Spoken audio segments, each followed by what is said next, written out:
Hi everyone, welcome back to Wilde Reads. My name is Dave.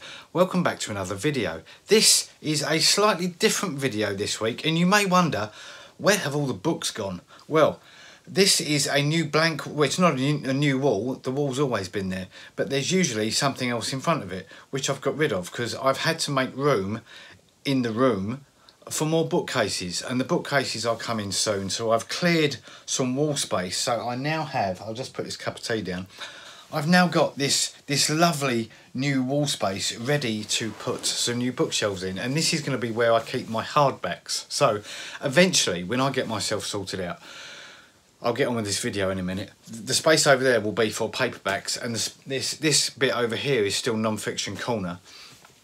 So this is going to be hardback, so floor to ceiling, 3 or 4 bookcases of hardback books. So this is why I'm coming to you today in front of a completely blank wall. So it's just me and my shadow, and it's really difficult to light against a white wall because I can't get rid of shadows. I haven't got all this fancy softbox lighting. I've got my trusty IKEA lamp with the daylight bulb in it over there. So you're going to have to get used to, oh, that's a glare. Oh, look at that. Look at this. That's some glare off my glasses. Anyway, so you have to get used to me and my shadow here. So Dave 1 and Dave 2. Dave 2 might join in with a discussion at some point, we'll have to see. So what is this video about? Well, last month Simon Savidge of Savidge Reads made a discussion video called Literary and or Commercial Fiction. And he was very careful at the time not to call it literary versus commercial fiction, because as he said in his video, that would be a bit clickbaity. And for those of you that haven't seen it, I shall link that particular video down in the description box below this video, so you can check out Simon's original video as well. So the point, after I'd seen that video, the night after filmed a response to it, but I wasn't in any way, shape or form prepared. So it ended up being a bit of a rambling mess, so I didn't bother editing it in the end. Well, I started to edit it, but it was such a mess I just had to bin it. So that one, because I just wasn't getting my point across, and I didn't really have a good idea of what points I wanted to make. Now usually in a discussion response video you would make counter arguments for the points that were brought up in that video. Well, I'm finding it quite hard to do that because I do tend to agree, well, I do agree with nearly everything Simon says about literary and or commercial fiction in that video. And it's a brilliant video, and it's something that I think is not addressed enough in our little, obviously I'm air quoting again, in our little niche of BookTube, which is where we discuss adult literary fiction or just adult fiction in general, as opposed to YA fiction. I don't think I've seen quite a similar video. I don't think I've seen a video that tackled the subject of literary and or commercial fiction as well as Simon did. And so the point of this video really is to just plant my flag in the sand and give you my standpoint and where I stand on the whole literary versus commercial fiction discussion.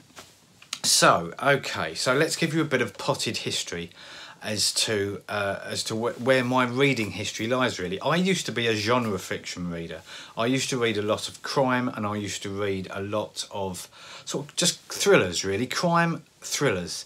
That was my go-to genre that I used to read, and I was perfectly happy with it until I was getting a bit bored with it, frankly. I'm going back now to about 2000 and...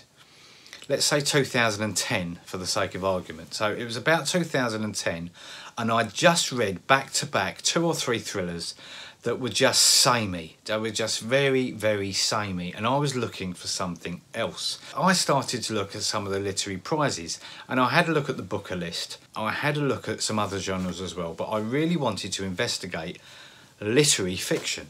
So I had a Google, as one does, and I asked Uncle Google for some literary fiction websites. And this is, you know, we're going back in the internet age now, back only about 8 years or so, but it was a bit of a barren wasteland then. There were a few big blogs around, but BookTube wasn't around. So I came across a blog called Savidge Reads.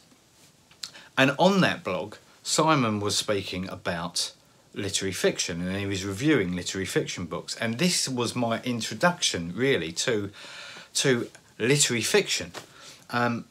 And I loved it. I loved the difference. I loved reading something that wasn't plot driven. And this is always the thing. So what defines literary fiction?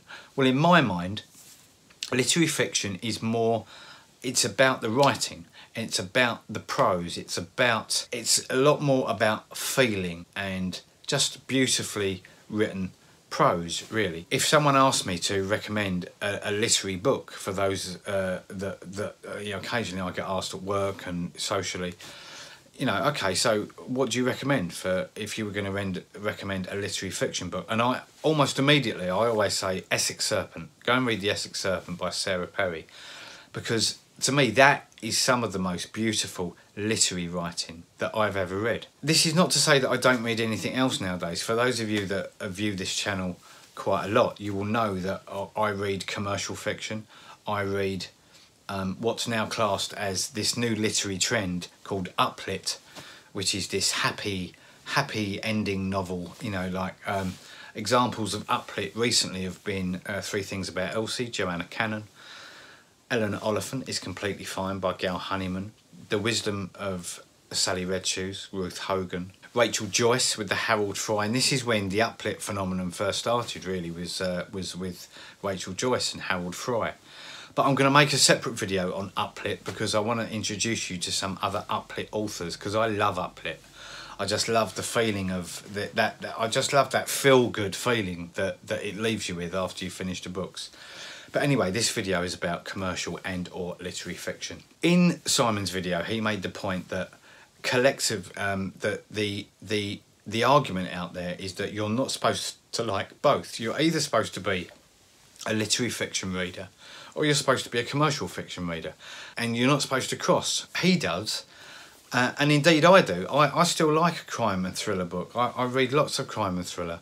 I read lots of literary. I love both mediums. I do like to mix it up a bit as well, because sometimes literary fiction can get a little bit dark. And also Simon made the point of that there's a lot of pretentiousness around literary fiction. There's a lot of book snobbery around literary fiction, and I do very much agree with this. You know, sometimes I like a bit of light and fluffy fiction. You know, at the end of the day, when it comes to liking literary or commercial fiction, sometimes I don't even make the distinction. You know, sometimes I just want someone to tell me a story. I'm not interested whether it's commercial fiction or uplit or literary fiction. I just want someone to tell me a good story. You can find lots of examples that sit in both camps, and there's a lot of crossover novels now. You can make the argument that Three Things About Elsie is a crossover literary commercial book. You know, I don't always want a book to be hard work to get through. Now, Simon also made the point in his video that sometimes literary fiction can cut you off a little bit and make you feel a bit stupid and a bit thick. And again, I agree with his point on this, because last year I read a book by Julian Barnes. The book was this one. It was called The Noise of Time, and it was described as, on the front, a masterpiece. The #1 Sunday Times bestseller. A profound meditation on power and the relationship of art and power. A tour de force by a master novelist at the top of his game. And there's other things that call this book outstanding, and a masterpiece, a marvellous meditation on the Cold War era. Pulsing with riffs on love, music and honesty. Personally, I really struggled with this book, and I've struggled with Julian Barnes in the past. Some of his work I've really liked. I thought A Sense of an Ending was brilliant. It went on to win the Booker. But Julian Barnes is one of those literary authors that sometimes it does leave you feeling a bit stupid. This book really made me feel so stupid, because I just didn't get it. And it just seemed to be this meandering mess of words. Now, the subject matter I struggled with as well, because this book, for those of you that haven't read it, is about the composer Shostakovich, and it takes place during the Cold War era. And there are two subjects: the classical music, Russian composers. I know nothing about these things, but I thought that my sort of love of literary fiction would pull me through it, but it didn't. I really struggled, and I was so defeated at the end of this book by feeling so stupid that I didn't get it. And you know, I thought, what am I missing here? What am I missing? But I think in terms of book snobbery, and I've been guilty of this as much as anyone. When Kindle first came out, Kindle was great because when Kindles came out, I used to commute, so I used to read the Kindle on my train commute and my tube commute into work. And if I was reading something commercial that in my head I wasn't particularly proud of reading, you used to read it on the Kindle because no one could see what you were reading. Where if you were reading something by, I don't know, Ian McEwan or Martin Amis or Ali Smith, then you would proudly display that book cover. This is, again, a book snobbery. There was a lot of disparaging remarks that Gal Honeyman and the Eleanor Oliphant book and Joe Cannon's 3 Things About Elsie had been included on the women's long list. And people were saying, well, they're not worthy, they're not literary enough. But it doesn't matter, does it? Because they're damn good stories. They are really, really good stories. And this is why I think it's just important. The important thing is that people read. It should be able to be free to read whatever they want. I went to a dinner party once, and being a bookish person, you are compelled to look at other people's books. I love being nosy around other people's bookshelves. This couple that were at this dinner party, that were hosting this dinner party, had the most impressive bookshelf. They had shelves of vintage red spines, and there was a lot of Folio Society books, and there were a lot of novels by these A-list literary heavyweight authors. And it became clear very quickly that this couple did not read these books. The books they read were hidden away in a cupboard. She was a romantic fiction fan, and he was a fan of, you know, like Dan Brown and James Patterson and that kind of thing. But these books were hidden away because they didn't feel like they were going to impress anyone if they were showing these books off. Which is, when you think about it, which is the most ridiculous thing I've ever heard, because, and this again is book snobbery. So just to say, thank you for Simon for making that video, because I think it's a very important discussion to have around the subjects of literary and commercial. But basically, I've planted my flag in the sand of, I'm in both camps. I like both. I love literary fiction when it's done well and it's not overly pretentious and it's accessible. And I love commercial fiction as well, because look, the publishing industry needs commercial fiction.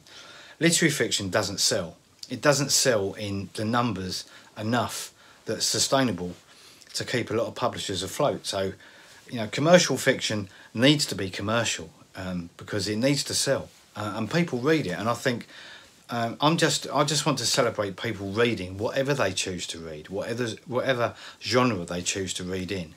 I'm just glad that people are reading. So that's it. I hope you made some sort of sense out of that ramble. And I hope you've enjoyed seeing the blank wall, because it won't be blank for very long. There'll be books here soon. Well, that's it from me. I'll see you on Sunday for another video. Thank you for watching. Whatever you're doing this week, enjoy your books, and I'll see you soon for another BookTube video. Until then, take care. Bye-bye.